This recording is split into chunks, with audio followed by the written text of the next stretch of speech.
নমস্কার, আমি বিক্রম। অজানা ভৌতিক রহস্য চ্যানেলে আরও একটি নতুন এপিসোডে আপনাদের সবাইকে স্বাগত। আজ আমি আপনাদের সাথে 50 বছর আগেকার একটি ভৌতিক ঘটনা শেয়ার করব। আশা করি গল্পটা খুবই ভালো লাগবে। এই রকম সত্য ভৌতিক ঘটনা শোনার জন্য অবশ্যই চ্যানেলটা সাবস্ক্রাইব করে দেবেন। সেকালে হুগলি জেলার চাপাডাঙ্গায় দামোদর নদের বাঁধের উপর দিয়ে সন্ধ্যার পর চলাফেরা করবে এমন বুকের পাঠা কারো ছিল না। কেননা ওইসব অঞ্চলের আশেপাশের গ্রামগুলোতে তখন লোকবসতিও যেমন কম ছিল, তেমনই ছিল ঢ্যাঙারে ও ডাকাতের উপদ্রব। তা একবার হলো কি, তালপুকুর গ্রামের বিধুভূষণ নামে একটি ছেলে বাড়িতে বাবার অসুখের খবর পেয়ে কলকাতা থেকে চাপাডাঙ্গা এলো। হাওড়া চাপাডাঙ্গা লাইনে মার্টিন রেলের তখন সুবর্ণ যুগ। বিধুভূষণ যখন এলো তখন সন্ধ্যা উত্তীর্ণ হয়ে গেছে। সঙ্গে ঘড়ি, আংটি, টাকা পয়সা সবকিছুই ছিল তার। চাপাডাঙ্গা থেকে ওদের গ্রাম তালপুকুর হচ্ছে 3-4 মাইলের পথ। কিন্তু মুশকিল হচ্ছে এই পথ সে পাড়ি দেবে কেমন করে। গ্রামের ছেলের কাছে ওই পথ এমন কিছু নয়, তার উপর সঙ্গে টর্চও আছে। কিন্তু এই পথ পাড়ি দিতে সে ডাকাতের পাল্লায় পড়বে না, তাই বা কে বলতে পারে। অথচ বাড়ির এত কাছাকাছি এসে স্টেশনে পড়ে থাকতেই কি মন চায় কারোর।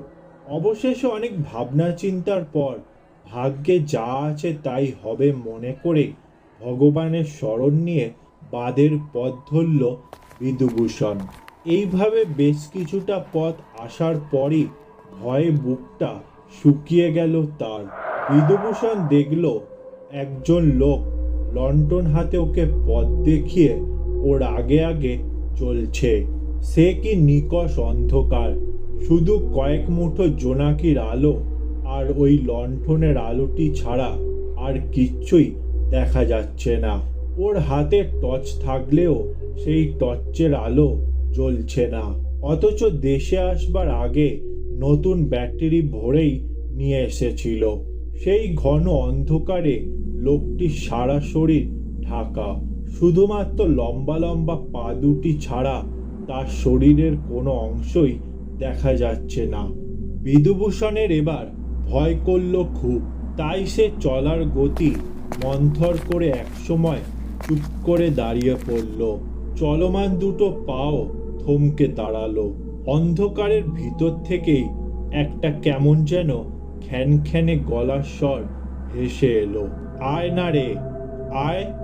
বিধুভূষণ বুঝতে পারল এই অন্ধকারে যাদের ভয় সে করছে এ তারা নয় তো, বরং যাদের কথা বারিকের তরেও মনের মধ্যে উকি দেয়নি, সেই ভূতের পাল্লাতেই পড়েছে সে।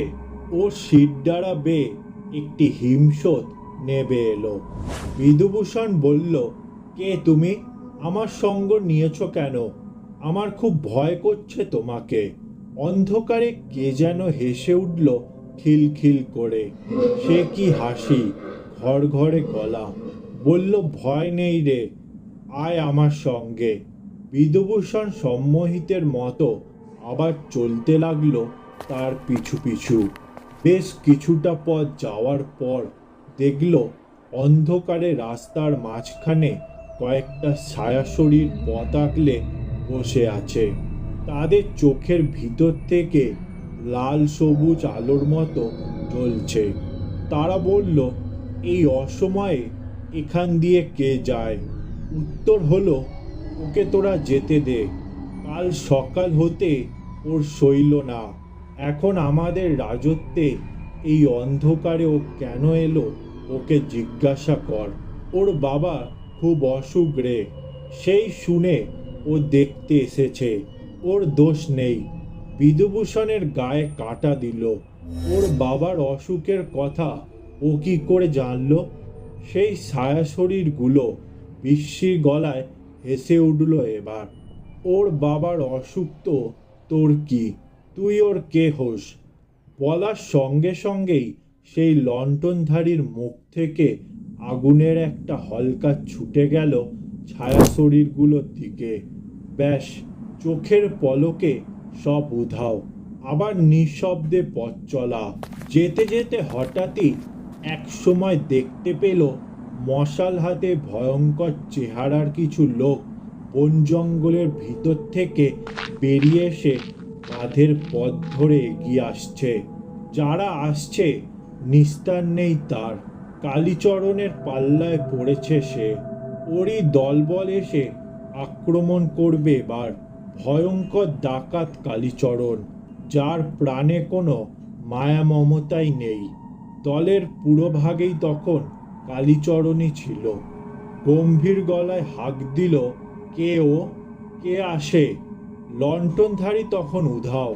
বিধুভূষণ বলল, আমি তালপুকুর গ্রামের ছেলে। আমার বাবার অসুখের খবর পেয়ে আমি আসছি। আমাকে যেতে দাও কালীচরণ। কালীচরণ বিকটভাবে হেসে উঠল। সঙ্গে সঙ্গে শুরু হলো আশপাশ থেকে পৈশাচিক কণ্ঠস্বরে সে কি হাসি। সে এমন হাসি যে হাসি আর থামতেই চায় না। কে হাসে? কারা হাসে? কে ওখানে? ধমকে উঠল কালীচরণ। হাসিও থেমে গেল। কালীচরণ বলল, ওরে দুগ্ধপোষ্য বালক, নিয়তির ডাক না পেলে এই দামোদরের বাঁধে রাত দুপুরে কেউ আসে না। তোর মরণ যে ঘনিয়েছে বাবা। অমনি ফ্যাঁস ফ্যাঁসে গলায় অন্ধকার থেকে কারা যেন বলে উঠল, তোর মরণ যে ঘনিয়েছে বাবা। গর্জে উঠল কালীচরণ। কে কে বলে এই কথা? আবার সব চুপ। বিধুভূষণ এবার মিনতি করে বলল, শোনো কালীচরণ, আমার সঙ্গে যা কিছু আছে সবই তোমাকে দিয়ে দেব। শুধু দয়া করে আমাকে প্রাণে মেরো না। একবার অন্তত ঘরে যেতে দাও। বাবার আমার খুব অসুখ, তাকে একবার শেষ দেখাটা দেখতে চাই। কালীচরণ আবার হাসল, বলল, আমি সেই বাঘ। ডাক তোর বাবাকে, ডাক তোর ভগবানকে। আমার নাম কালীচরণ। বলেই বল্লমটা উঁচিয়ে সোজরে ছুঁড়ে দিল বিধুভূষণের দিকে। বল্লমটা বিধুভূষণের বুকে লেগেই ভেঙে দুটুকরো হয়ে মাটিতে পড়ে গেল। ঠং করে একটা শব্দ হলো শুধু। বিধুভূষণ তখন লোহার মতন কঠিন হয়ে গেছে। ওর দু চোখে ক্রোধের আগুন। সে রেগে বলল, তবে রে শয়তান, এবার আমার খেলাটা দেখ। বলেই সে বজ্রবাহু নিয়ে ধীরে ধীরে এগিয়ে এলো কালীচরণের দিকে।